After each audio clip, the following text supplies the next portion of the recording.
Hello friends, एक बार फिर से मैं श्वेता आप सभी का अपने YouTube channel target TET super TET में स्वागत करती हूँ। फ्रेंड्स, पंचवर्षीय योजना के क्रम को आगे बढ़ाते हुए आज हम 10वीं पंचवर्षीय योजना से 12वीं पंचवर्षीय योजना तक बात करेंगे। इसके पहले के वीडियो में हमने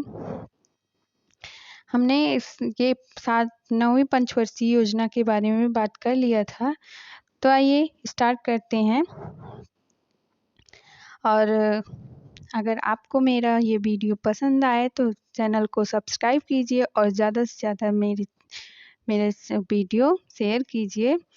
तो चलिए स्टार्ट करते हैं। तो 10वीं पंचवर्षीय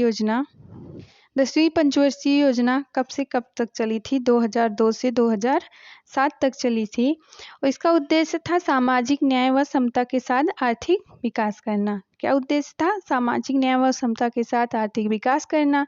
और इसका विकास दर लक्ष्य था 8% और प्राप्त हुई थी 7.6% प्राप्ति हुई थी। तो यानी कि यह एक असफल योजना थी 10वीं पंचवर्षीय योजना। तो ध्यान रखिएगा डेट कि कब से कब तक चली थी। 2002 से 2007 तक चली थी। इसी के बीच क्या हुआ? नरेगा की शुरुआत हुई थी। नरेगा की शुरुआत 2 फरवरी 2006 को स्टार्ट हुआ था। आंध्र प्रदेश के अनंतपुर जिले के पल्ली गांव से शुरुआत हुआ था। किस राज्य से? आंध्र प्रदेश के अनंतपुर जिले से और पल्ली गांव से स्टार्ट हुआ था।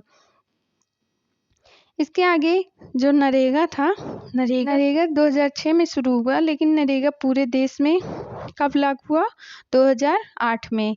जब 2006 में स्टार्ट हुआ था सिर्फ आंध्र प्रदेश में स्टार्ट हुआ था और नरेगा जब पूरे देश में चालू हुआ तो पूरे देश में जब ये लागू हुआ तो 2008 में लागू हुआ और नरेगा का नाम परिवर्तित करके मनरेगा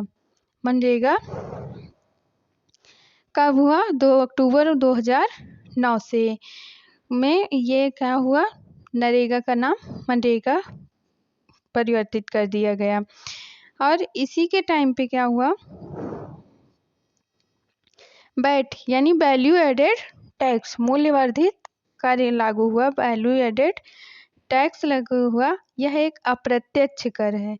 अप्रत्यक्ष मतलब है सीधे सरकार द्वारा ग्राहक पर नहीं लगाया जाता, मतलब कि इस सीधे सरकार का इस पे नहीं लगाया जाता।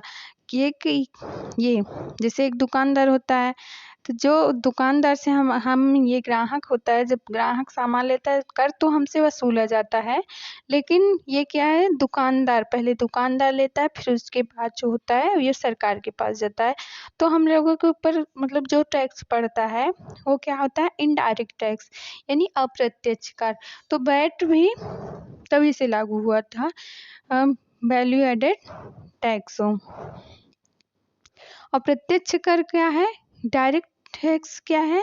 डायरेक्ट टैक्स जैसे होता है इनकम टैक्स, जो कर वसूली, जैसे किसी संपत्ति पर जो टैक्स लगता है तो वो सीधे सरकार का एक ही आदमी के ऊपर जो टैक्स लगता है संपत्ति कर, तो वो सीधे उससे वसूली किया जाता है, तो ये डायरेक्ट टैक्स है। लेकिन इनडायरेक्ट टैक्स वो सीधा नहीं लगता, उसमें 3 होते हैं, तो इस तरह से लगता है। तो आइए आगे बात करते हैं। हरियाणा राज्य पहला राज्य था जिसने वैट लागू किया था। वैल्यू एडेड टैक्स यानी मूल्यवर्धित कर कौन से लागू किया था? हरियाणा राज्य पहला ऐसा राज्य था जिसने वैट लगाया था 2003 में। 1 अप्रैल 2005 में वैट पूरे देश में लागू हो गया। वैट को पारित करने वाला अंतिम राज्य उत्तर प्रदेश था 2008 में। वैट को पारित करने वाला अंतिम राज्य कौन था? उत्तर प्रदेश था और 2008 में हुआ। वैट क्या है? किसी वस्तु के उत्पाद करने में प्रत्येक चरण पर लगने वाले टैक्स वैट कहते हैं। जैसे कोई वस्तु उत्पादित की गई तो उसके बाद वो हर चरण पे उसका जो टैक्स लगता है प्रत्येक चरण पे, तो वो क्या होता है? वैट होता है। तो वैट का नाम परिवर्तित करके जीएसटी कर दिया गया। वैट का नाम परिवर्तित करके जीएसटी कर दिया गया। और जीएसटी का सुझाव किसने दिया था? जीएसटी का सुझाव किसने दिया था? विजय केलकर समिति ने दिया था। और जीएसटी में 17 अप्रत्यक्ष कर शामिल हैं और भारत में ये लागू हुआ 1 जुलाई 2017 से। ये ध्यान रखिएगा कि जीएसटी पूरे भारत में कब लागू हुआ, तो 1 जुलाई 2017 से लागू हुआ। और पहला राज्य कौन था? असम। पहला राज्य जीएसटी लागू करने वाला असम था। 2016 में इसने लागू किया। अंतिम राज्य कौन था? जम्मू कश्मीर, जो 5 जुलाई 2017 को लागू किया। ये पहला राज्य ध्यान रखिएगा असम, और अंतिम राज्य जम्मू कश्मीर।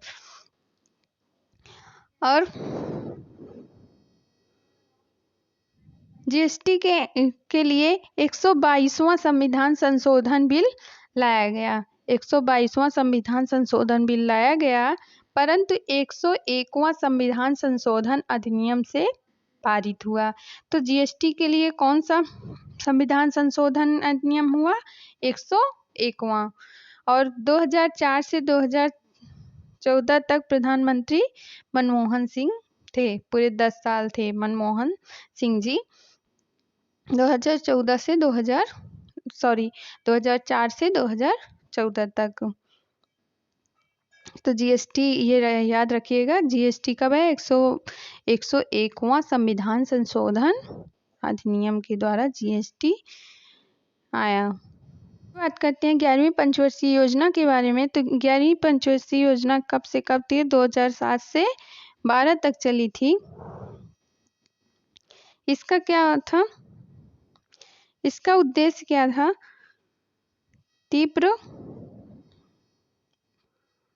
इसका उद्देश्य था तीव्र एवं आर्थिक समावेशी विकास, और इसका विकास दर लक्ष्य था 8.1%, प्राप्ति हुई थी 8%। यह एक सफल योजना मानी जाती है। और लक्ष्य क्या था? 2012 तक 7 करोड़ नए रोजगार उपलब्ध कराना इस पंचवर्षीय योजना का उद्देश्य था। और जनसंख्या की दशकीय वृद्धि को कम करके 16.2% पर लाना, इसका ये भी उद्देश्य था कि जनसंख्या की दशकीय वृद्धि को कम करके 16.2% लाना था। और ये ध्यान रखिएगा, ये इम्पोर्टेंट है।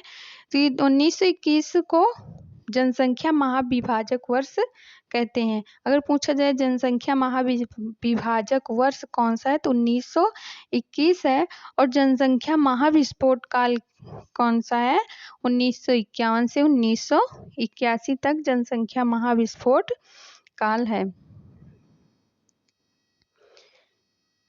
12वीं पंचवर्षीय योजना, ये लास्ट है 12वीं पंचवर्षीय योजना। 12वीं पंचवर्षीय योजना 2012 से 2017 तक चली। इसका उद्देश्य था तीव्र समावेशी एवं सतत विकास, इसका उद्देश्य था। और विकास दर लक्ष्य 8% थी और प्राप्त हुई थी 7.8%। यह अंतिम पंचवर्षीय योजना थी। अंतिम पंचवर्षीय योजना 12वीं पंचवर्षीय। और इसका लक्ष्य क्या था? सभी तक बिजली उपलब्ध कराना और 90% परिवारों को बैंकिंग सुविधा से जोड़ना। जीडीपी की वृद्धि दर थी 8% का लक्ष्य रखा गया था। तो ये था।